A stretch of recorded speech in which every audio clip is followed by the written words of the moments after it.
In the autumn of 1798, 17 travelers disappeared along a 20-mile stretch of the Wilderness Road in southeastern Kentucky.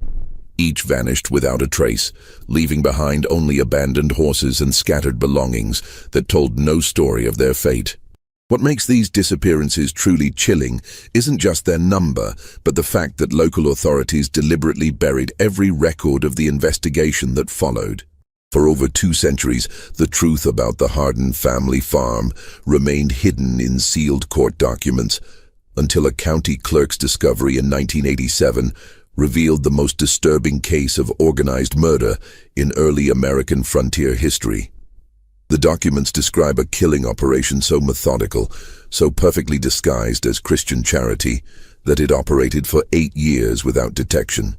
Before we continue with the story of the farm that became Kentucky's first house of horrors, make sure to subscribe to our channel and hit that notification bell. We're about to uncover secrets that powerful families tried to keep buried forever. And tell us in the comments, what state are you listening from? We love hearing from our community of mystery seekers. The discovery that would eventually expose the Hardin family's crimes began not with screams in the night, but with the simple act of bureaucratic housekeeping in a dusty courthouse basement. Southeastern Kentucky in 1798 was a land caught between civilization and wilderness, where the promise of prosperity drew thousands westward along treacherous mountain paths. The Wilderness Road, carved through the Cumberland Gap by Daniel Boone 2 decades earlier, had become the primary artery for settlers moving west from Virginia and the Carolinas. This narrow, winding trail stretched for over 200 miles through some of the most unforgiving terrain in North America, where a single misstep could mean death from exposure, wild animals, or the countless human predators who haunted the frontier.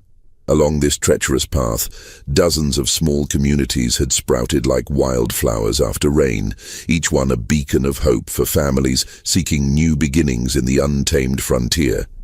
These settlements served as crucial waypoints where exhausted travelers could rest, resupply, and gather information about the dangers that lay ahead. The success or failure of these communities often depended on their ability to provide safe haven for the constant stream of migrants who passed through their borders. The township of Millfield sat at a crucial bend in the road, where the trail descended from the rocky ridges into the fertile valley of Beaver Creek. With barely 300 souls, it was the kind of place where everyone knew everyone else's business, or thought they did. The town had been established in 1794, by a group of Virginia Baptists seeking religious freedom, and their influence could be seen in every aspect of community life. Sunday services were mandatory for all residents, and the town council enforced strict moral codes that governed everything from drinking to dancing.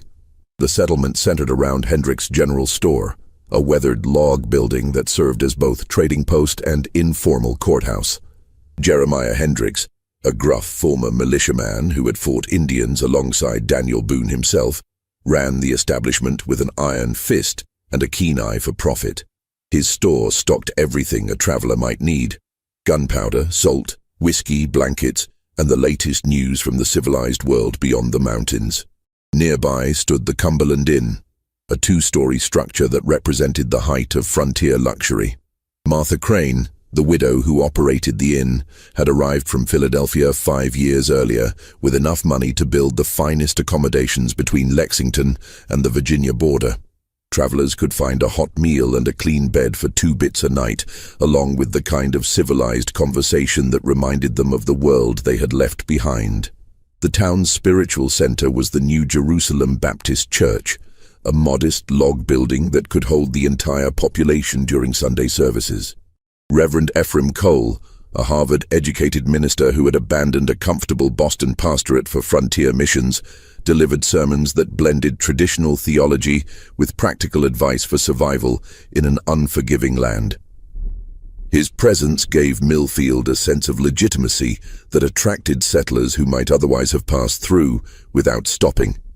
Among Millfield's most respected residents were the Hardins, Ezekiel, his wife Temperance, and their 3 adult children, sons Caleb and Josiah, and daughter Mercy.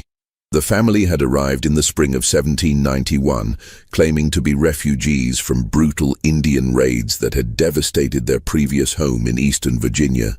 They quickly established themselves as pillars of the small community, with Ezekiel serving as a lay preacher who assisted Reverend Cole, and Temperance organizing charitable efforts for struggling families who arrived with little more than the clothes on their backs. Ezekiel Hardin was a man who commanded respect through sheer force of personality.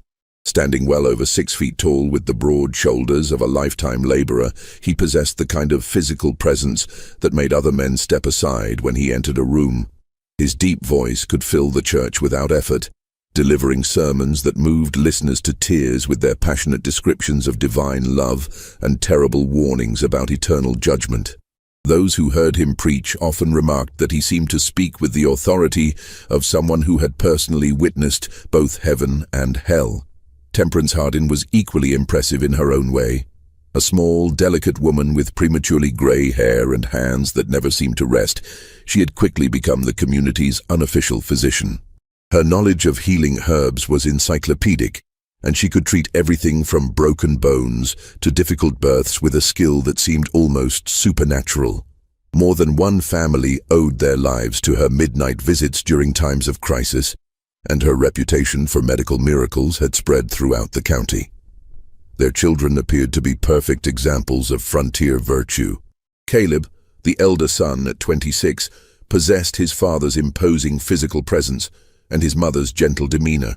He worked the family farm with tireless dedication while finding time to help elderly neighbors with their own crops. Josiah, 24, was smaller but more intellectual, often serving as the community's unofficial schoolmaster during the winter months when farm work slowed. At 22, Mercy was considered one of the most beautiful young women in the county, with a sweet disposition that made her popular among both men and women. The Hardin farm sprawled across 400 acres of prime bottomland along Beaver Creek, 3 miles south of town. The land had cost Ezekiel nearly every penny he possessed, but the investment had proven wise.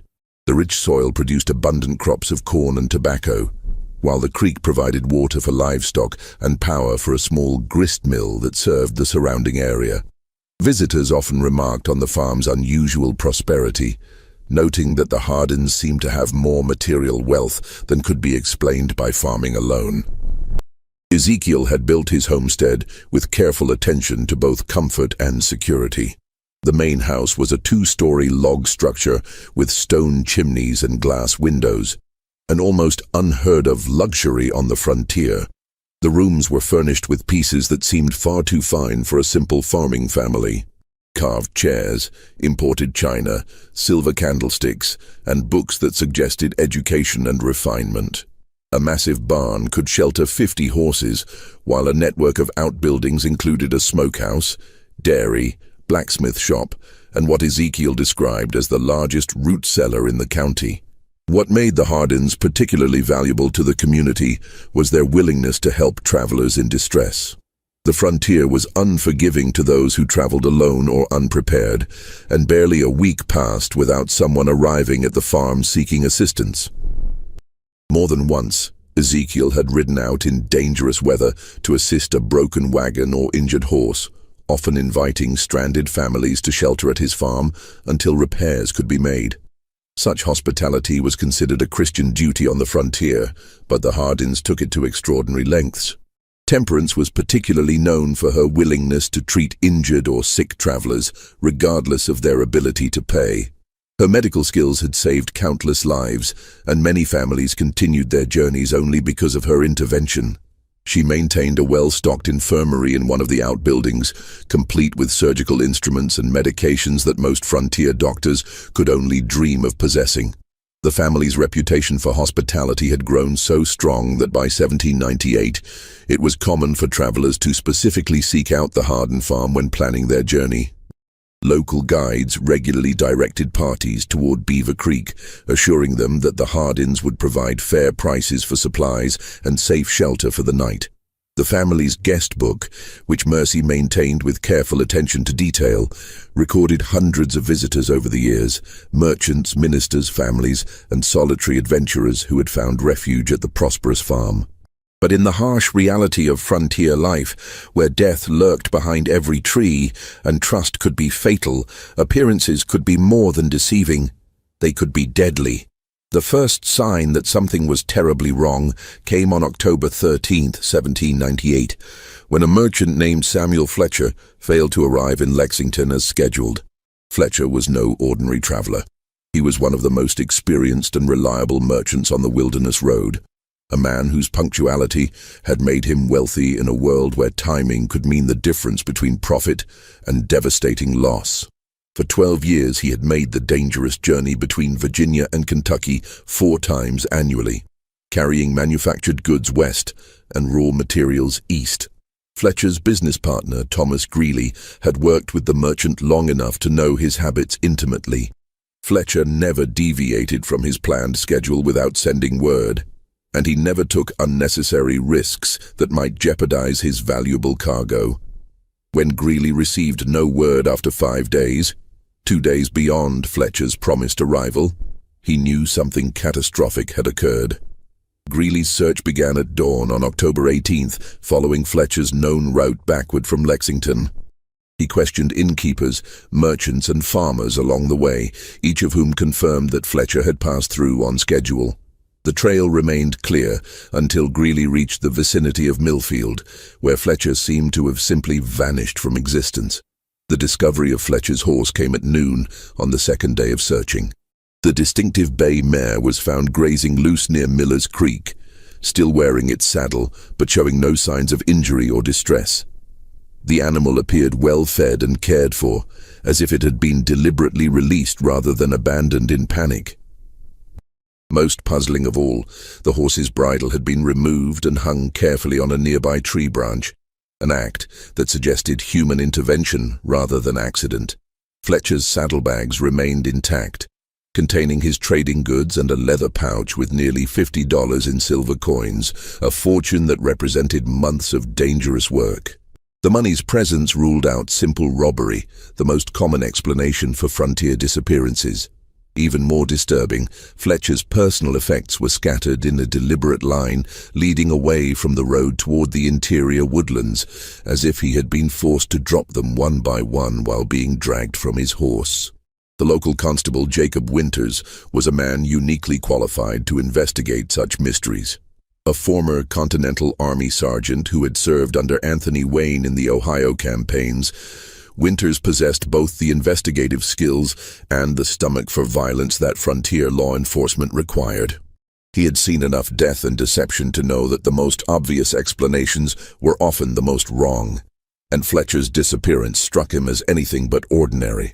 Winters organized a search party within hours of Greeley's report, gathering 12 of Millfield's most capable men for what he knew would be a difficult and potentially dangerous investigation. The searchers included Henrik Johansson, a Swedish immigrant whose tracking skills rivaled those of the local Indians, and Benjamin Stokes, a former bounty hunter who knew every hiding place within 50 miles of town. What the search party discovered defied all rational explanation.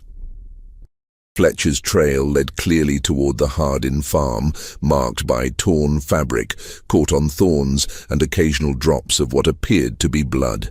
The signs suggested that the merchant had been alive but injured when he left the road, possibly struggling against captors who were forcing him deeper into the wilderness. But at the exact boundary of Hardin property, every trace of Fletcher's passage simply ceased to exist. The searchers spent hours examining the area where the trail ended, looking for any sign that might indicate Fletcher's fate. They found nothing. No disturbed earth, no hidden blood, no evidence of struggle. It was as if Samuel Fletcher had been lifted from the ground by invisible hands and carried away into thin air. Even Henrik Johansson, whose tracking abilities were legendary, admitted defeat when confronted with such a complete absence of evidence. When Winters questioned Ezekiel Hardin about the missing merchant, the patriarch's response was both cooperative and strangely rehearsed. Yes, Fletcher had stopped at the farm on October 13th, arriving just before sunset and seeking directions to a shortcut that would save him a day's travel to Lexington. Ezekiel had warned him against taking unfamiliar trails, especially with valuable goods and winter weather approaching, but Fletcher had insisted on trying the route. The merchant had been polite but hurried, declining Temperance's offer of a hot meal and a warm bed in favor of pressing on while daylight remained. According to Ezekiel, Fletcher had seemed nervous and distracted, constantly checking his saddlebags and looking over his shoulder as if expecting pursuit. When asked about this behavior, Fletcher had mentioned seeing strange men following him since leaving Virginia, but had dismissed Ezekiel's suggestion that he remain at the farm until a larger party could escort him to safety. The last the family had seen of him, Fletcher was riding north toward the ridge country, determined to find his shortcut despite growing darkness and threatening weather. Ezekiel's account was corroborated in exact detail by his entire family, each member providing identical descriptions of Fletcher's visit.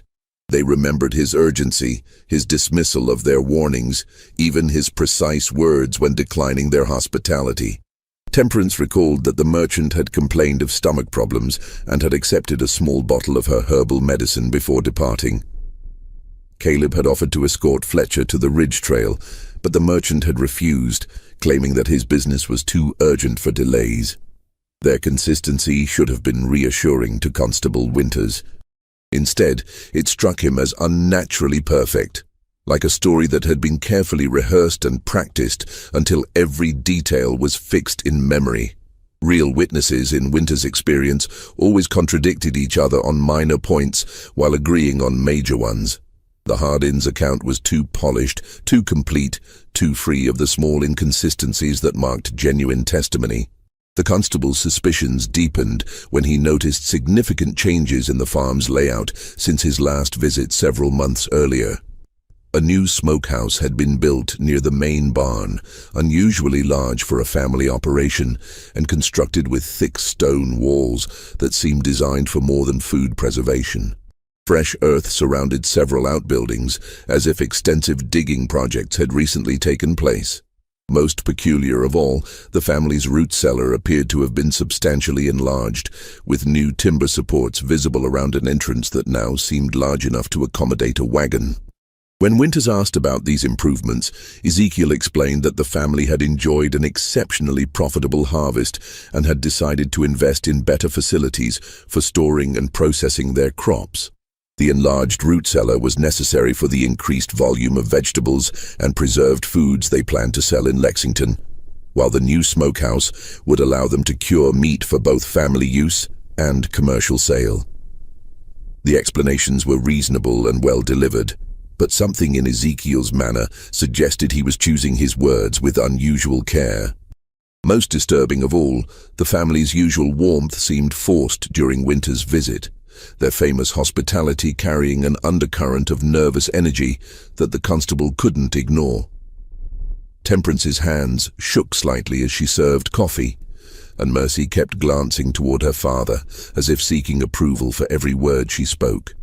Even Caleb and Josiah, normally confident and outgoing young men, seemed subdued and watchful in ways that suggested they were hiding something significant. But without concrete evidence of wrongdoing, there was little Constable Winters could legally do.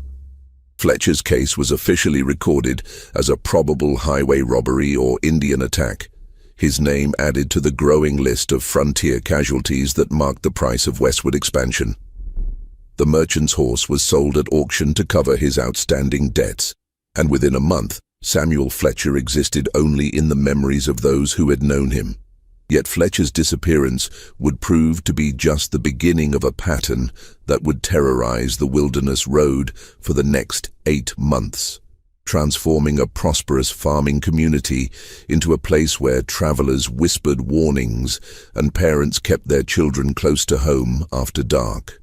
Throughout the winter of 1798 and into the spring of 1799, the disappearances continued with terrifying regularity that defied all rational explanation. Every 2 to 3 weeks, another traveler would vanish without explanation along the same stretch of road. creating a zone of fear that stretched for nearly 20 miles in every direction from Millfield. The victims varied dramatically in age, wealth, and traveling circumstances. Solitary merchants like Fletcher, small family groups, even heavily armed parties traveling together for mutual protection. What united them was their complete disappearance, and the fact that each had been seen heading toward or inquiring about directions to the Harden farm before vanishing into the wilderness. Dr. Marcus Cromwell disappeared in November during his journey from Richmond to establish a medical practice in Louisville. The 43-year-old physician had been carrying his entire life's work in the form of medical instruments, books, and supplies worth over $300, an investment that represented years of saving and planning. His wagon had been found overturned near Devil's Fork, 3 miles from the Harden farm, with the contents scattered but apparently untouched. Local authorities assumed that Cromwell had been thrown from his seat during an accident and had wandered into the wilderness in a state of confusion, eventually dying of exposure. The explanation seemed reasonable until searchers discovered that Cromwell's medical bag was missing from the wreckage. The leather satchel contained surgical instruments of exceptional quality, including a bone saw and amputation kit that would be invaluable to anyone attempting to practice frontier medicine. No wild animal would have taken such items, and ordinary thieves would have been more interested in the coins and trade goods that remained scattered around the crash site. The Henley family vanished in December during one of the worst blizzards in recent memory. Jonathan Henley, his wife Elizabeth, and their 2 young children had been seeking shelter when their wagon became mired in a snowdrift only half a mile from the Harden farm. According to Ezekiel's subsequent account, the family had never reached his property despite the short distance, presumably becoming lost in the storm and freezing to death in the wilderness. Their bodies were never found, despite extensive searches conducted when the weather cleared. What made the Henley case particularly disturbing was the discovery of their wagon a week after the storm. The vehicle had been pulled from the snowdrift and abandoned beside the road, cleaned of snow and apparently searched thoroughly.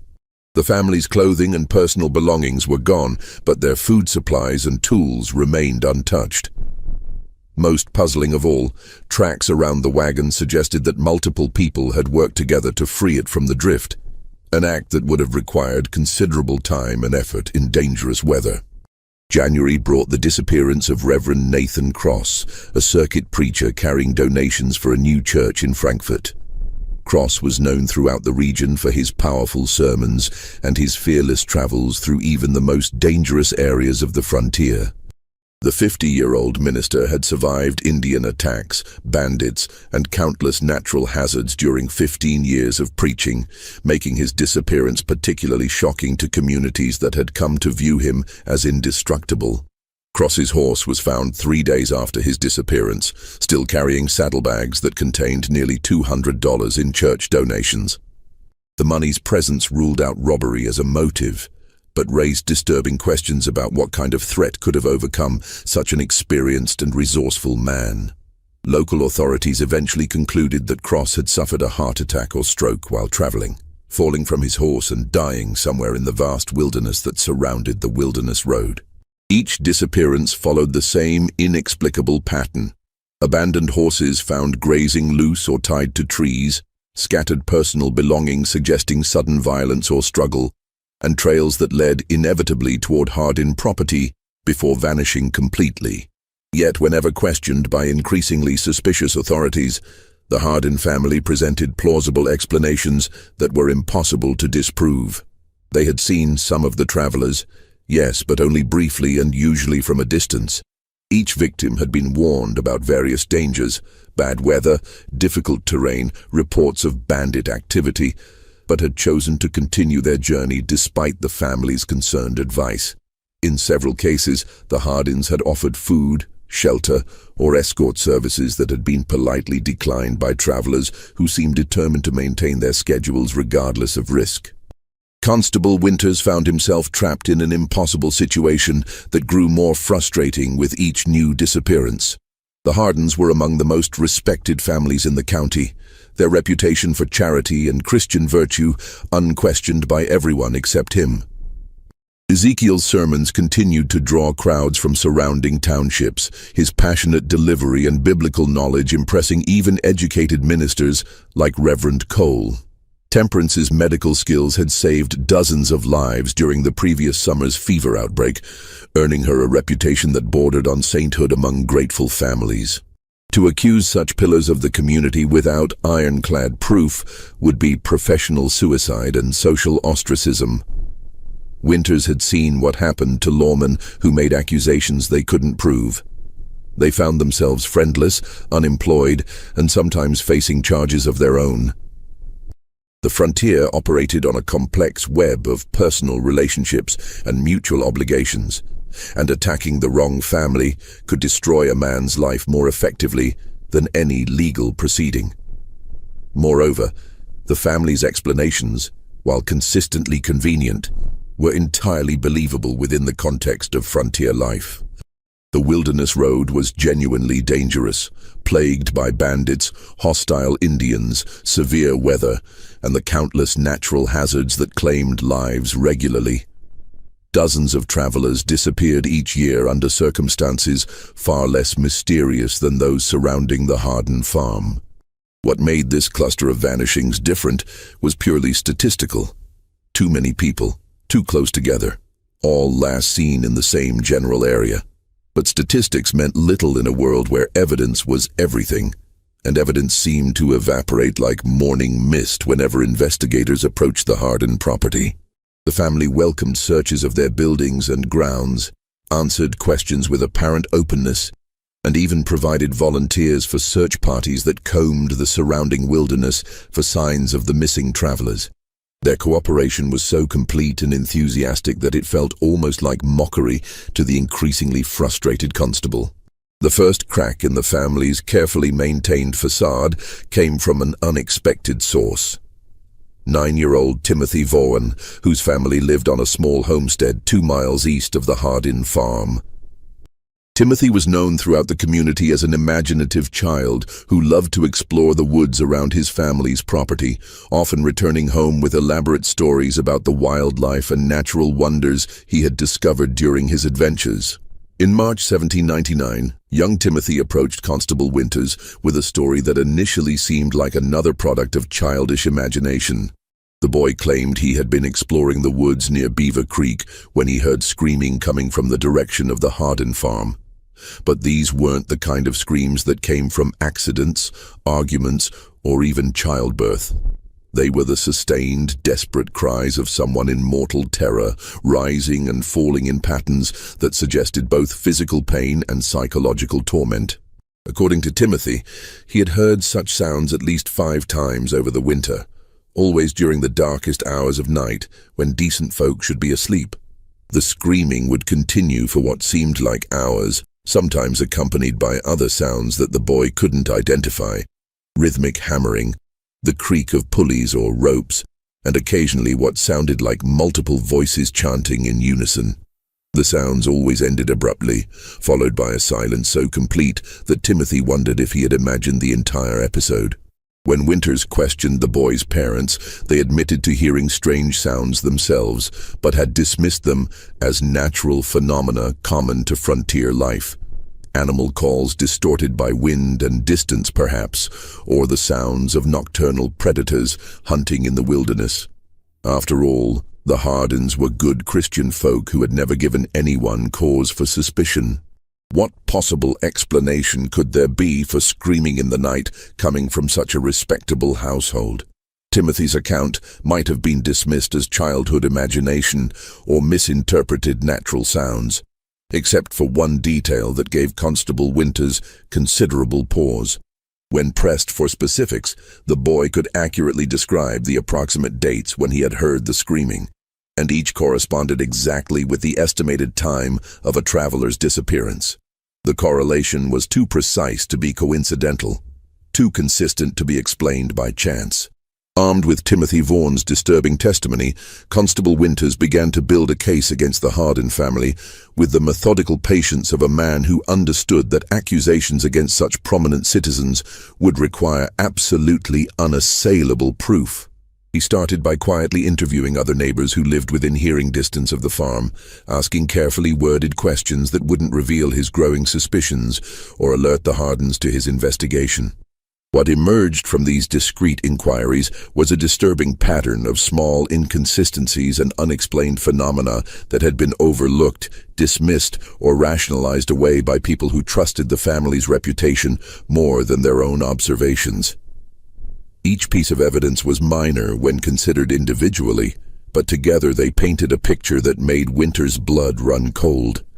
Sarah Mitchell, whose small farm lay closest to the Hardin property, recalled several nights when she had seen unusual activity at their homestead.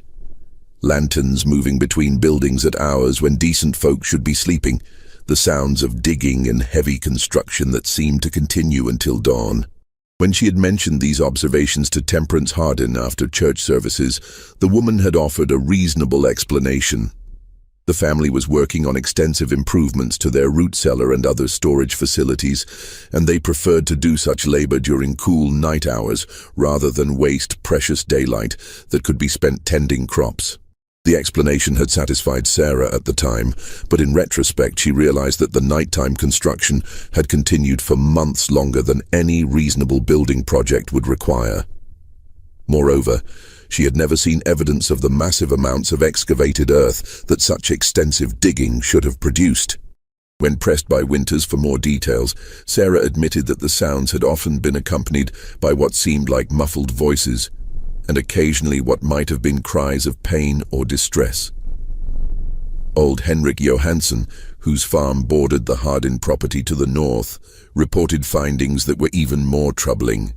The Swedish immigrant, whose tracking and hunting skills were legendary throughout the county, had discovered animal bones scattered along their shared fence line. Not the normal remains of butchered livestock, but bones that had been cracked, gnawed, and processed in ways that suggested something far more sinister than ordinary farming activities. The bones included skulls and long bones from horses, cattle, and pigs, but also smaller fragments that Johansson couldn't identify despite his extensive knowledge of local wildlife. Most disturbing of all, some of the bones showed evidence of being deliberately broken with tools, while others bore saw marks that suggested systematic dismemberment rather than natural decomposition or predator activity. When Johansson had approached Ezekiel about the mysterious bone deposits, the patriarch had offered a plausible but somehow unsatisfying explanation. Wild animals had been particularly troublesome that winter, he claimed, forcing the family to dispose of several diseased livestock carcasses by scattering the remains throughout the woods. The bone fragments were simply the result of scavengers and weather breaking down these disposed carcasses over time. But Johansson's trained eye had noticed details that contradicted this innocent explanation. The bones were too clean, too systematically processed, and too widely distributed to be the result of natural decomposition. Moreover, many of the fragments showed evidence of being boiled or otherwise treated with heat, suggesting deliberate processing rather than simple disposal of diseased animals. Most tellingly, several neighbors reported dramatic changes in the Hardin family's behavior and demeanor over the past year. The children, once friendly and outgoing members of the community, had become withdrawn and secretive, avoiding social gatherings and speaking only when directly addressed. Caleb and Josiah, who had previously been popular among young people their age, now seemed nervous and distracted during public interactions, as if constantly preoccupied with private concerns. Mercy Hardin's transformation was particularly striking. The young woman who had once been considered one of the most beautiful and vivacious girls in the county now appeared haggard and prematurely aged, her face carrying a haunted expression that made people uncomfortable. She had stopped attending social functions entirely, and when she did appear in public, she seemed to shrink from human contact as if afraid of revealing some terrible secret. Even Ezekiel's sermons had taken on a darker tone over the past months, dwelling obsessively on themes of divine judgment, the punishment of sinners, and the necessity of eliminating evil from the world. Where his preaching had once emphasized God's love and mercy, it now focused almost exclusively on wrath and retribution. Several church members had privately expressed concern about the increasingly violent imagery in his biblical interpretations. Constable Winters also discovered disturbing gaps in the Hardin family's background story that raised serious questions about their true identity and origins. While they claimed to be refugees from Indian raids in eastern Virginia, no one had been able to verify their previous residence or confirm the specific attacks that had supposedly driven them westward. Winters' inquiries to authorities in Virginia had produced no records of any Hardin family being affected by Indian violence in the time period they claimed. Moreover, the family's arrival in Kentucky seemed to mark the beginning of their documented existence, as if the Hardins had materialized from nothing in the spring of 1791. They possessed no letters from relatives, no business records from their previous life, no personal effects that predated their appearance in Millfield. For a family claiming to have lost everything to Indian raids, they had managed to arrive in Kentucky with substantial financial resources and an impressive collection of household goods.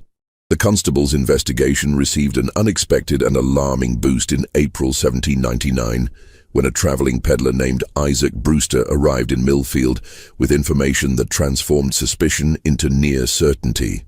Brewster was a well-known figure throughout the frontier, a man whose business required him to travel constantly between settlements and who possessed an encyclopedic knowledge of events and personalities throughout the region. Brewster had spent the previous winter in eastern Tennessee, where he had heard disturbing stories about a series of disappearances that had plagued the Holston River Valley between 1789 and 1791.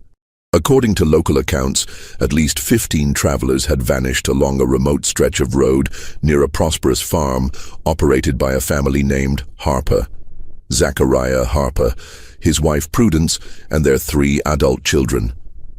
The similarities between the Tennessee disappearances and the current Kentucky cases were so striking that they couldn't possibly be coincidental. The pattern was identical. Travelers would be seen heading toward the Harper property and would simply vanish, leaving behind only scattered belongings and abandoned horses. Local authorities had suspected the family, but had never been able to prove their involvement, hampered by the same lack of physical evidence that was frustrating Winters' current investigation. Even more chilling were Brewster's descriptions of the Harper family themselves. Zachariah was a lay preacher, known for his powerful sermons and charitable works, while Prudence was respected throughout the region for her exceptional healing abilities. They had arrived in the valley claiming to be refugees from Indian raids, with no verifiable history before their sudden appearance. The family was known for their hospitality to travelers and had built a reputation as pillars of their community. When Brewster described the physical appearance of the Harper family, Winters felt his blood turn to ice water. Zachariah Harper had been a tall, imposing man with prematurely gray hair and penetrating eyes. Prudence was small and delicate with skilled hands and an extensive knowledge of medicinal herbs. Their children matched the ages and descriptions of Caleb, Josiah, and Mercy Hardin so closely that they could have been the same people. Most damning of all, the Harper family had vanished overnight in the spring of 1791, abandoning their farm and disappearing without explanation, just as suspicion about the disappearances was beginning to focus on their property. Neighbors had found the homestead deserted, with signs of hasty departure and deliberate destruction. Buildings had been partially burned, wells had been filled with rocks and debris, and the entire farm showed evidence of systematic elimination of anything that might provide clues to the family's true identity or activities. When Tennessee authorities had finally obtained warrants to search the abandoned Harper property, they had made discoveries that still haunted the investigators who participated. Hidden throughout the woods surrounding the farm were dozens of shallow graves containing the remains of both animals and humans. The human remains included personal effects belonging to several of the missing travelers, creating undeniable evidence that the Harper family had been responsible for multiple murders. But by then, the killers had vanished completely, leaving behind only their crimes and the mystery of their true identities. A 6-month manhunt had failed to locate any trace of the Harper family, and the case had eventually been closed with the assumption that they had either died in the wilderness or fled to territories beyond the reach of American law. The implications of Brewster's revelations were staggering and terrifying. If his account was accurate, the Hardin family were not merely local criminals who had committed a few opportunistic murders. They were experienced serial killers who had perfected their methods over years of practice, moving from region to region when suspicion grew too strong and leaving behind a trail of bodies that stretched across multiple states. Even worse, their current operation in Kentucky appeared to be far more sophisticated and successful than their previous activities in Tennessee. They had learned from their mistakes, developed better methods of disposing of evidence, and created a more convincing cover identity that had allowed them to operate undetected for 8 years. The number of victims in Kentucky likely far exceeded those in Tennessee, representing one of the most extensive killing sprees in American criminal history. The weight of Isaac Brewster's testimony pressed down on Constable Winters like a physical burden. But he knew that, compelling as the evidence might be, it would not be sufficient to secure convictions against the Hardin family in a court of law. Frontier justice moved deliberately, and judges required ironclad physical evidence before authorizing arrests that could destroy innocent lives and tear apart established communities. The constable needed proof that would stand up under the scrutiny of skeptical attorneys and suspicious juries. Evidence that could not be explained away or dismissed as coincidence. The breakthrough he desperately needed came from the last source he would have expected: Mercy Hardin herself. On the night of May 22, 1799, the 22-year-old woman appeared at Winters' cabin like a ghost materializing from the darkness. Her face streaked with tears and her hands trembling with barely controlled terror. What she told him during the next 3 hours would finally expose the full horror of what had been happening at the Hardin farm and provide the evidence necessary to bring Kentucky's most notorious family of killers to justice. According to Mercy's devastating confession, her family had been systematically murdering travelers for over 8 years, beginning just months after their arrival in Kentucky. But what made her testimony truly horrifying was not just the scope of their crimes, but the methodical, almost ritualistic way in which the murders had been planned and executed. The killing operation, as Mercy described it, was far more sophisticated than Winters had imagined possible. Her father, Ezekiel, had convinced the family that they were carrying out God's work by eliminating what he called unworthy souls who traveled the frontier roads. The murders weren't random acts of violence driven by greed or opportunity, but carefully planned executions that served both what Ezekiel claimed was divine justice and the family's increasingly elaborate material needs. The process began with what the family called evaluation. When promising targets approached the farm, travelers with valuable goods, significant amounts of money, or skills that the family coveted, Ezekiel would engage them in seemingly innocent conversation designed to assess their moral character. He would ask about their reasons for traveling, their families, their business dealings, and their religious beliefs, all while presenting himself as a concerned Christian neighbor worried about their safety.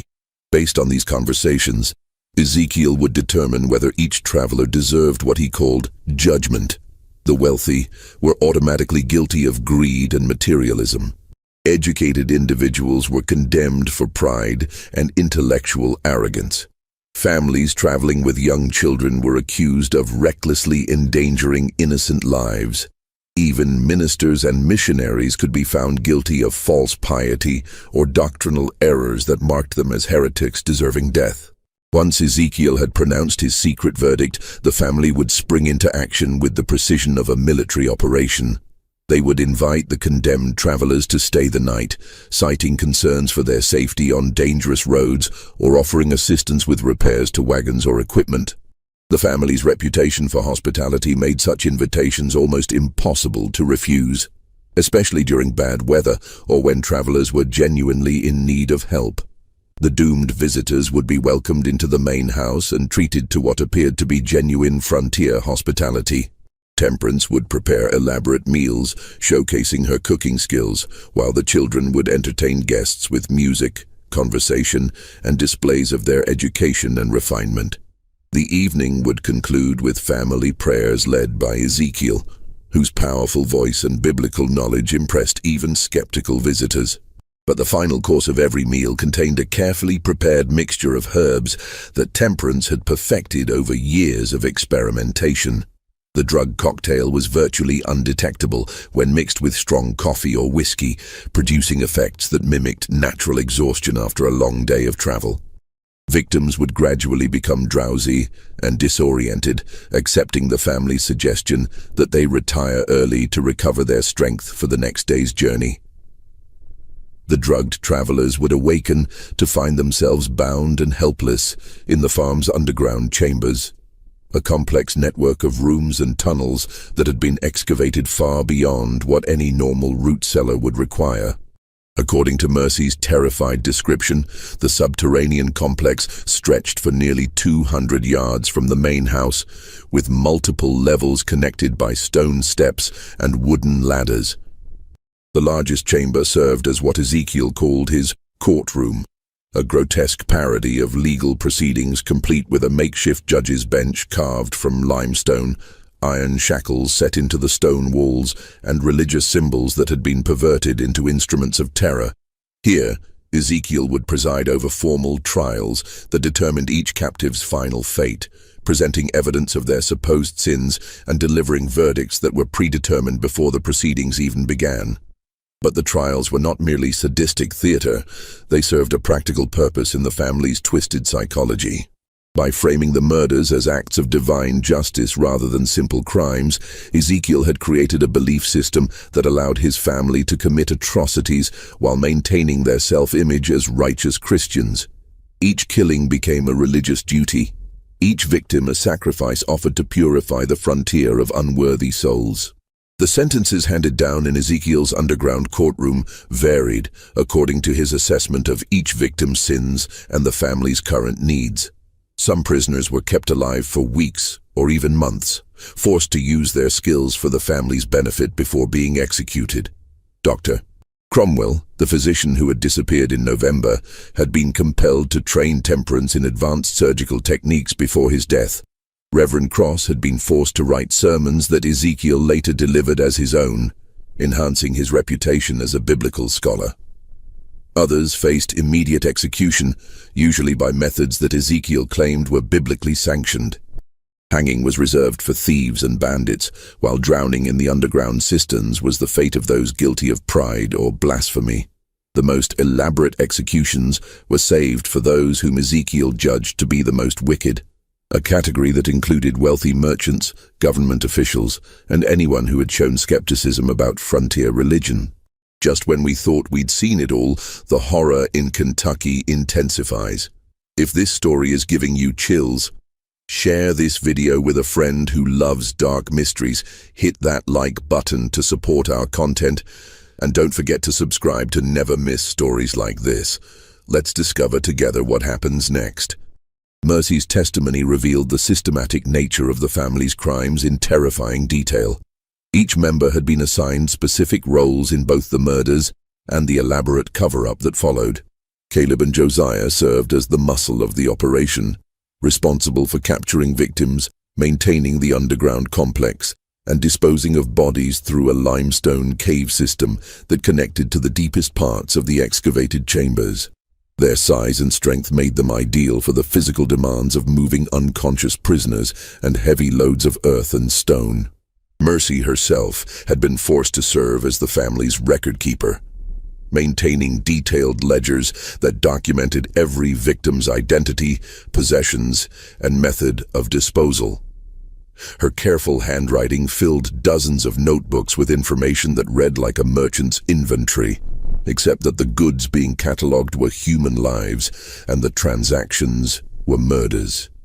Each entry included the victim's name, age, appearance, estimated wealth, and personal belongings, along with notes about their final words and behavior during their imprisonment.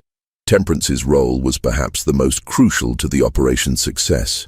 In addition to preparing the drugs that incapacitated victims, she served as the family's medical expert, keeping prisoners alive when their skills were needed and ensuring that executions proceeded without complications that might create evidence. Her knowledge of anatomy, gained through years of frontier medical practice, had been perverted into expertise in torture and murder. Most chilling of all, Temperance had developed what she called treatments for prisoners who proved uncooperative or attempted to escape. These punishments were designed to break the will without causing death, using techniques that combined her medical knowledge with psychological torture. Prisoners who refused to comply with the family's demands would find themselves subjected to calculated doses of pain and terror until they became completely submissive. The family's success in avoiding detection had depended on more than just careful planning. It required an elaborate system of disposal and deception that eliminated all evidence of their crimes. Bodies were never buried on the farm property itself, but were instead transported through the cave system to remote limestone caverns that lay several miles from the homestead. These natural chambers provided perfect conditions for decomposition, while their distance from the farm made discovery virtually impossible. Personal belongings were sorted with the efficiency of experienced merchants. Valuable items, money, jewelry, fine weapons and tools were either kept by the family or sold in distant markets where they couldn't be traced to missing persons. Less valuable objects were carefully scattered along roads throughout the region, creating false trails that suggested robbery or Indian attacks. Even victims' clothing was processed systematically, with useful garments kept for the family's use, while distinctive items were destroyed to prevent identification.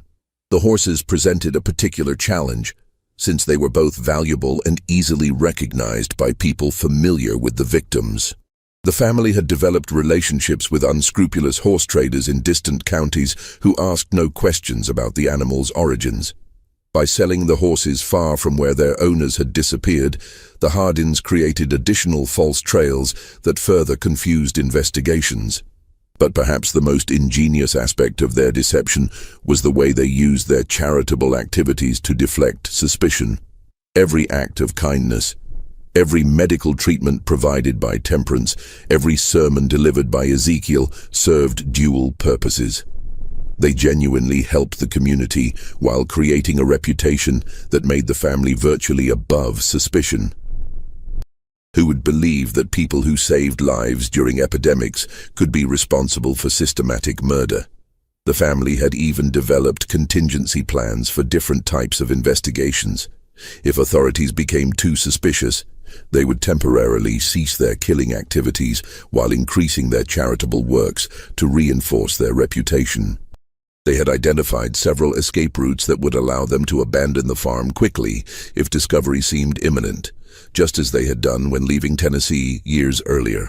According to Mercy, the family had been planning to expand their operation significantly. They had identified several other remote farms along the Wilderness Road where similar trials could be conducted, creating a network of killing sites that would allow them to operate with even greater impunity. The ultimate goal was to establish what Ezekiel called courts of divine justice throughout the frontier, eliminating unworthy travelers on a scale that would reshape the moral character of the entire region. But what finally drove Mercy to confession was not moral awakening or sudden conscience. It was terror for her own life. She revealed that Ezekiel had grown increasingly paranoid about potential discovery and had begun to view anyone who might pose a threat as deserving of judgment. That list now included several neighbors who had asked too many questions. Isaac Brewster, the peddler, who had been making inquiries about the Tennessee disappearances, and even Constable Winters himself. More immediately terrifying, Mercy disclosed that another victim was currently being held in the underground chambers.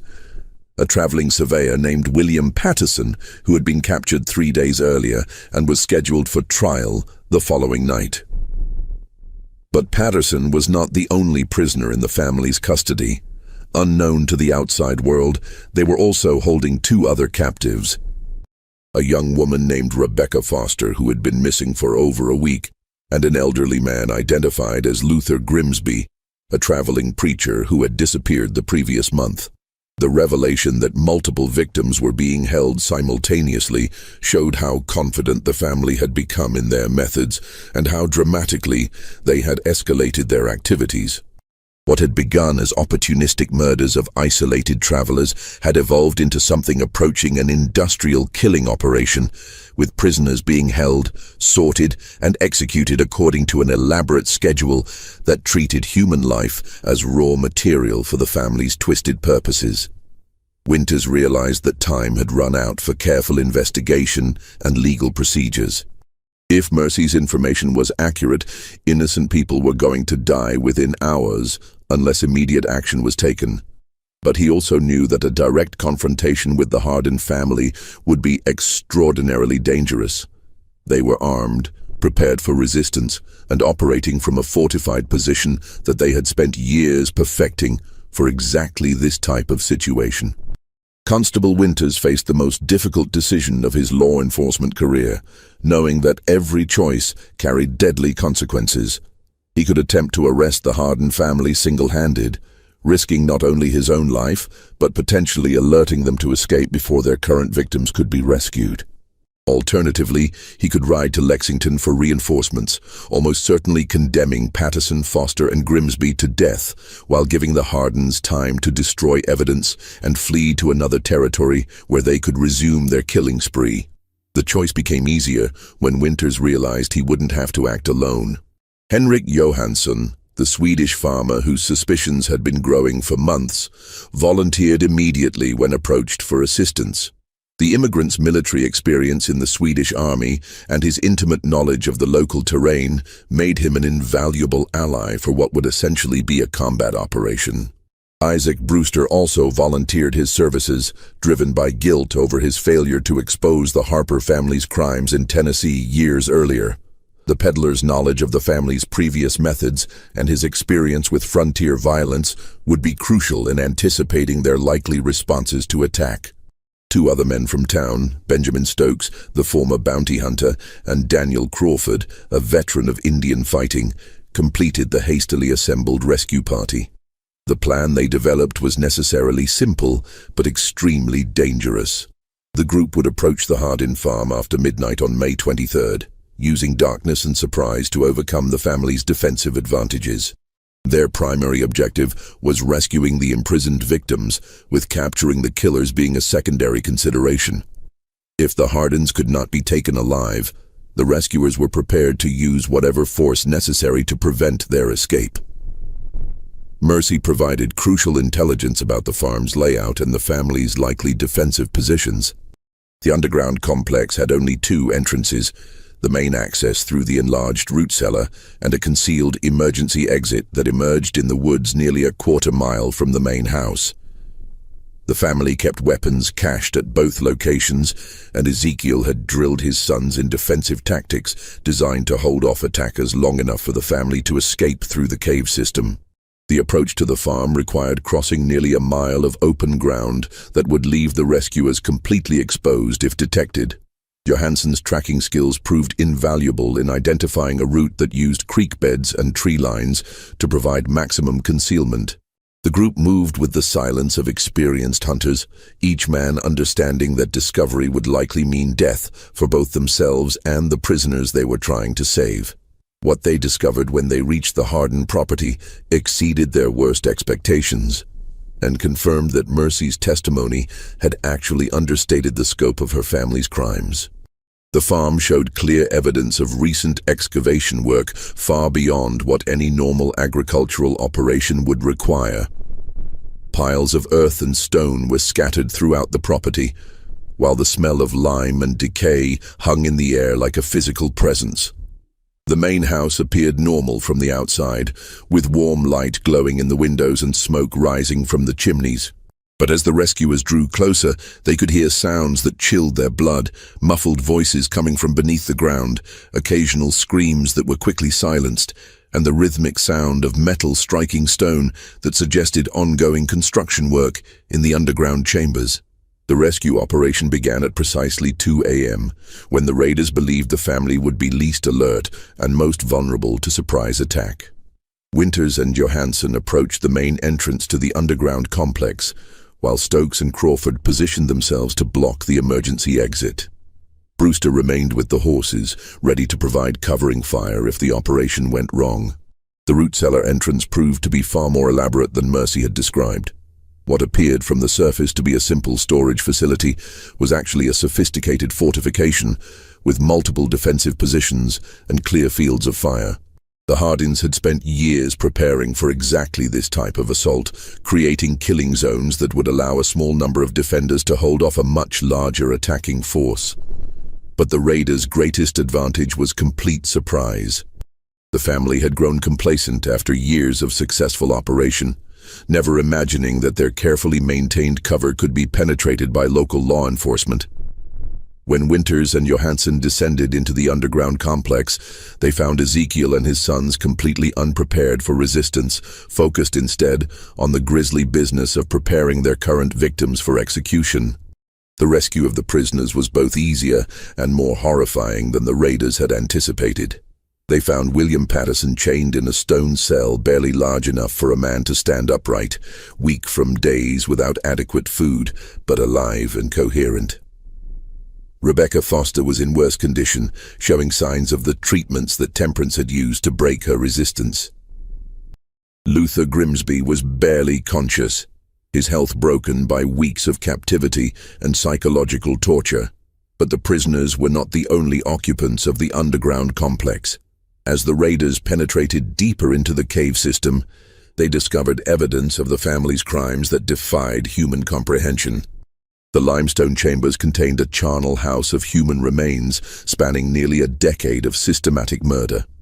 Bones, clothing fragments, and personal effects were scattered throughout multiple rooms, creating an archaeological record of atrocity that would take weeks to fully catalogue. The physical evidence was overwhelming in both scope and detail. In addition to the human remains, the raiders found the detailed records that Mercy had described, written in her careful handwriting and organized with the precision of a merchant's ledger. The notebooks contained the names, descriptions, and final possessions of 67 victims spanning 8 years, far more than the investigation had uncovered, and representing one of the most extensive killing sprees in American criminal history. But perhaps the most damning evidence was discovered in what Ezekiel had called his courtroom. The underground chamber contained not only the makeshift judge's bench and religious symbols that Mercy had described, but also a collection of personal trophies taken from victims. Scalps, jewelry, weapons, and other mementos were displayed like battle honors, creating a museum of murder that revealed the full extent of the family's sadistic pride in their crimes. The capture of the Hardin family proved to be swift but violent, as Ezekiel and his sons attempted to fight their way out of the underground complex rather than face the justice they had denied their victims. The patriarch showed no surprise at being discovered, instead launching into a rambling sermon about divine judgment and the righteousness of his mission, even as gunfire echoed through the stone chambers. Caleb and Josiah fought with the desperate fury of men who knew they faced certain death if captured, using their intimate knowledge of the cave system to launch attacks from concealed positions. The battle raged through multiple chambers for nearly an hour, with the raiders forced to advance carefully through passages that the defenders had prepared as killing zones. The end came when Temperance, trapped in the main house above, attempted to destroy evidence by setting fire to the building and its contents. The flames spread rapidly through the dry timber structure, threatening to collapse the main entrance to the underground complex and trap everyone below. Faced with the choice between burning alive and surrendering, the surviving Hardins finally laid down their weapons. Only Mercy surrendered willingly, her confession having already condemned her family and sealed their fate. She was found in her room, kneeling in prayer and apparently resigned to whatever judgment awaited her. Her cooperation with the investigation had been motivated not by moral awakening, but by terror that her father's paranoia would eventually mark her for execution along with the family's other perceived enemies.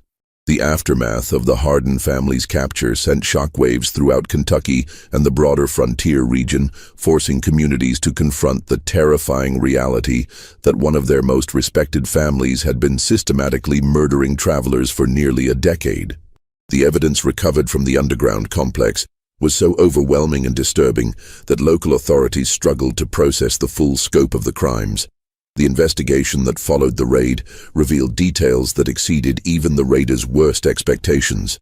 The cave system beneath the Hardin farm was far more extensive than anyone had imagined, stretching for nearly 2 miles through natural limestone caverns that the family had modified for their murderous purposes. Multiple chambers had been excavated and reinforced, creating an underground complex that could house dozens of prisoners simultaneously.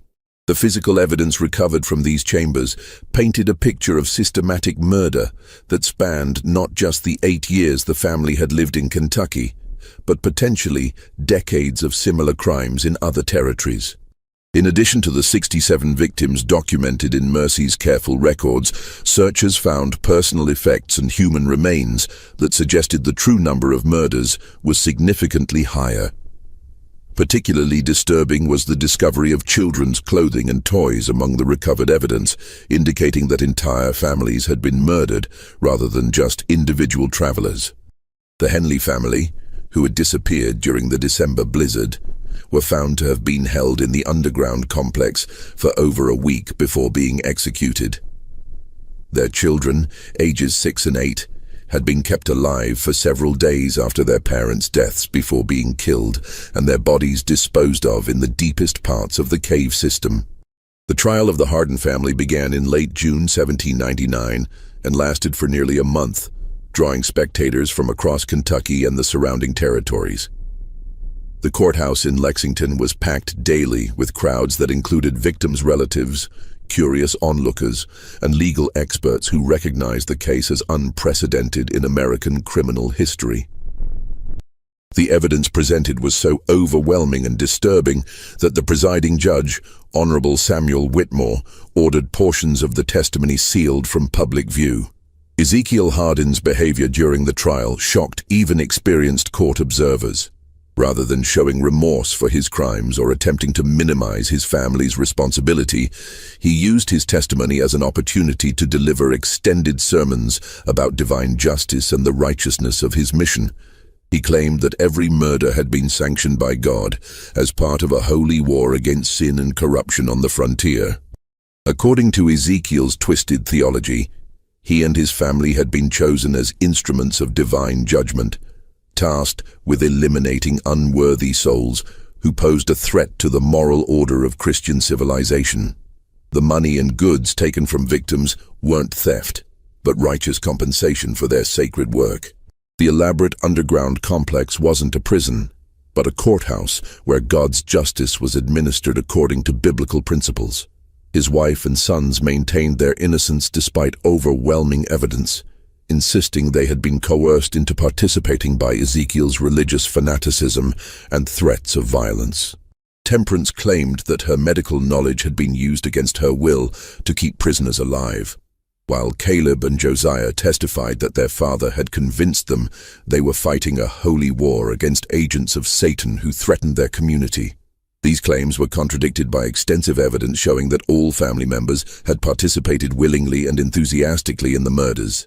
Mercy's detailed records included notations in different handwritings, indicating that each family member had contributed to documenting their crimes. Personal items found in their rooms included trophies taken from victims, suggesting that the killings provided psychological satisfaction rather than mere material gain. Only Mercy Hardin expressed genuine remorse for her role in the murders, though her testimony revealed that her cooperation with authorities had been motivated primarily by fear rather than moral awakening. She provided crucial details about the family's methods and helped identify many of the victims whose remains had been found in the cave system. Her willingness to testify against her family members earned her a degree of mercy from prosecutors, though she would still face severe punishment for her participation in the crimes. The sentences handed down by Judge Whitmore were swift and decisive, reflecting both the severity of the crimes and the community's demand for justice. Ezekiel, Temperance, Caleb, and Josiah Hardin were all condemned to death by hanging, with the execution scheduled for August 15, 1799. The date was chosen deliberately. It marked exactly 1 year since Samuel Fletcher's disappearance had first exposed the family's crimes and begun the investigation that led to their capture. Mercy Hardin received a sentence of life imprisonment, sparing her from execution in exchange for her cooperation with authorities and her youth at the time many of the crimes were committed. She would spend the remaining 43 years of her life in the Kentucky State Penitentiary, becoming one of the longest-serving prisoners in the institution's history. The executions drew the largest crowd in Kentucky's history to that point, with over 4,000 people traveling from throughout the region to witness the end of the frontier's most notorious family of killers. The event took on an almost carnival atmosphere, with vendors selling food and drink to spectators who had made long journeys to see justice served. Ezekiel maintained his religious fanaticism to the very end, using his final words to deliver a rambling sermon in which he cursed the community that had rejected his vision of divine justice. He predicted that God would punish Kentucky for executing his chosen servants, and that the frontier would be overrun by the very sinners his family had worked to eliminate. His wife and sons died in silence, their deaths bringing closure to one of the darkest chapters in early American criminal history. The Hardin farm was burned to the ground immediately after the executions, with every building reduced to ash and rubble in a ceremony that took on ritualistic significance for the traumatized community. The underground chambers were sealed with explosives and tons of rock, creating a tomb that would ensure the family's victims could finally rest in peace. Local authorities declared the land cursed and forbade any future construction on the site. But the legacy of the Hardin family's crimes extended far beyond their own deaths, establishing important precedents in frontier justice and fundamentally changing how communities viewed the balance between hospitality and security. The case led to new laws requiring background verification for land purchases and established protocols for investigating missing persons that would influence law enforcement practices for decades. More importantly, the Hardin case served as a chilling warning about the dangers of blind trust in religious authority and the ease with which evil could hide behind a facade of respectability. Communities throughout the frontier began questioning their assumptions about neighbors and strangers alike, recognizing that surface appearances could mask the darkest intentions. The legal proceedings also established important precedents for the use of circumstantial evidence in capital cases and the protection of witnesses who cooperated with authorities. Mercy Hardin's testimony demonstrated that family loyalty could be overcome by proper incentives and legal protections, paving the way for similar prosecutions in other complex criminal cases. The surviving records of the case were sealed by court order in 1801. With access restricted to law enforcement officials and legal scholars. This decision was made partly to protect the privacy of victims' families, but also to prevent the case from inspiring copycat crimes by other twisted individuals who might see the Hardins' methods as a blueprint for their own murderous ambitions. For nearly 2 centuries, the full truth about the Hardin family remained hidden in those sealed documents, with only fragments of the story surviving in local folklore and family traditions. The few historians who were granted access to the files were required to sign confidentiality agreements that prevented them from publishing their findings or sharing details with other researchers. Even local memory gradually forgot the specific details of the murders, transforming the story into vague tales of bad folks who had once lived along Beaver Creek. The location of the farm itself became uncertain as property lines changed and new settlers arrived who knew nothing of the area's dark history. By the mid-1800s, only a few elderly residents could accurately point out where the Hardin homestead had stood. The rediscovery of the case files in 1987 finally allowed historians to piece together the complete story of Kentucky's first family of serial killers, but even today, many questions remain unanswered. The cave system where the family disposed of their victims has never been fully explored, and authorities believe additional remains may still be hidden in the deepest passages that were too dangerous for 18th century investigators to access. Modern forensic techniques could potentially reveal much more about the family's crimes, but the sealed caverns would be extremely difficult and expensive to excavate. Local authorities have shown little interest in reopening what they consider a historical matter, preferring to let the dead rest undisturbed rather than risk new revelations that might traumatize descendants of the victims. Perhaps most disturbing of all, the Hardin case has forced historians to reconsider other unexplained disappearances along frontier roads throughout the early American period. How many other respectable families might have been hiding similar secrets? How many missing travelers were victims not of random violence, natural hazards, or Indian attacks, but of carefully planned murders by people they trusted? The statistical analysis of frontier disappearances reveals troubling patterns that suggest the Hardin family may not have been unique. Clusters of vanishings near other prosperous charitable families have been identified in Tennessee, Virginia, North Carolina, and Georgia during the same time period. While none of these cases have been definitively linked to systematic murder, the similarities are striking enough to warrant further investigation.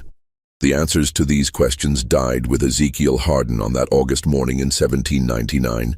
But the questions themselves serve as a chilling reminder that evil often wears the most innocent face. The greatest horrors in human history have frequently been committed by those who believed they were doing God's work. And the frontier period of American expansion created countless opportunities for such twisted individuals to operate with impunity. The Hardin case also highlights the vulnerability of isolated communities that valued reputation over evidence and trust over vigilance. The family's success depended not just on their own criminal skills, but on their neighbors' willingness to dismiss uncomfortable evidence in favor of maintaining social harmony. The price of that willingness was measured in human lives. This mystery shows us that the frontier justice of early America was often more complex and disturbing than traditional histories have acknowledged. The expansion westward created not just opportunities for honest settlers seeking new lives, but also perfect hunting grounds for predators who understood how to exploit the trust and desperation of vulnerable travelers. What do you think of this story? Do you believe everything was revealed about the Hardin family's crimes, or might there be even darker secrets still buried beneath the Kentucky soil? Could similar families have operated in other frontier regions without ever being discovered? Leave your comment below and share your theories about this case. If you enjoyed this tale and want more horror stories like this, subscribe, hit the notification bell, and share with someone who loves mysteries. See you in the next video.